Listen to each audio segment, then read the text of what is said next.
সবচাইতে বেশি জান্নাতে প্রবেশ করাবে যে আমল, বিষ্ণু বললেন, এক হচ্ছে আল্লাহর ভয়, আরেক হচ্ছে সর্বোত্তম আচরণ। প্রিয় ভাইরা, ইসলামের মেজাজটাকে চিনে নেন, ইসলামের এসেন্সটাকে বুঝে নেন। আমরা ভালো আচরণকে গুরুত্ব দিতে চাই না। অনেক নামাজি লোক দেখবেন নামাজ পড়তে পড়তে কপালে কালো দাগ ফেলে দিচ্ছে, বাসায় বউয়ের সাথে খারাপ আচরণ করে, খিটখিটে মেজাজের, প্রতিবেশীর সাথে শুধু ঝগড়া, কলিগদের সাথে ঝগড়া, মারামারি, দুঃসম্পর্ক, এরকম আছে না? নাই বলেন, আছে না? কিন্তু নামাজি, অনেক বড় হাজি, একদিনও কোরআন তেলাওয়াত মিস হয় না।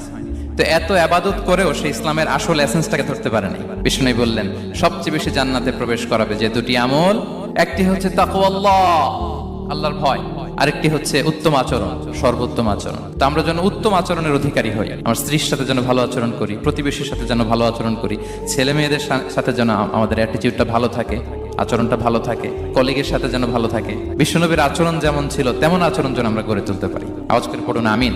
শুনানে আবু দাউদের এক